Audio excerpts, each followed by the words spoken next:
atariko wamubonye keza atariko ziko keza bamujyanye kuri date Dubai bamugura Range Rover ugatangira kuvuga ariko kuki ngiye ntashaka kuranje binguri ubwo icyo gihe urimo uracirira uburayi you are gone no nibitanaguhira wowe nibitaguhira ubwawe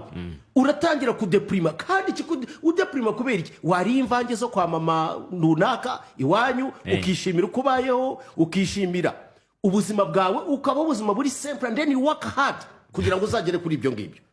No please let's open the floor mutabaruka shaka kubabwira ngo bakomeze babeho uko basanzwe babaho oya ishimira ukubayeho try to live a dignified life kuko ndashaka nkubwiza ukuri abo wishimira sibyo uwo ngo wishimira twagiye tubumva wenda yatendize pupu party do you think that is a dignified life cyangwa bamujyanye muri Nigeria agaruka adatambuka umugongo barawuciye ibyo anyuramo bira nukwiyahura and it is short lived. Please gerageza kunyurwa nukubayeho ikigiye kwica abantu uyu munsi wa none abana ntibashaka kubaho nk'iby'imiryango yabo ibaha nyurwa twe twakuze batubwira yuko kurya mu gasozi ari bibi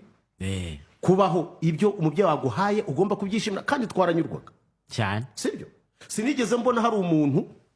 ujya kwifuza ko wenda aba muri etage ababyeyi badashobora kuyubaka bibere muri nyakatsi nyakatsi ukayibamo wishimye ari nabyo byatumye abenshi tubona 99% y'abayobozi ubu ngo bari mu gucyura igihe bariho abenshi babaye muri nyakatsi ariko they lived ubuzima bwabo barakora cyane and they changed their life n'ubuzima bwa community akuzi ibyo bintu hantu biganisha kugwenda kuri abo bashiki bacu bishobora kubaganisha ku buraya ntabwo ari bo bonyine n'abasaza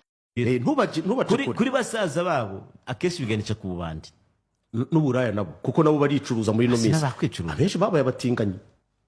ubwo ngibyo tubice ku ruhande rega nuko mu rusyo ukome n'ingasire bamwe muri bo ni indaya z'abagabo zicuruza bamwe muri bo bashakanye na ba nyirakuru babo bamwe muri bo ni babwege you please tureke kubihisha ureki babo bitaceceka neza ko umugabo bamugura bati ampaye nk'isukuriza living a dignified life gerageza kubaho mu bushobozi bwawe nyurwa n'uwuriwe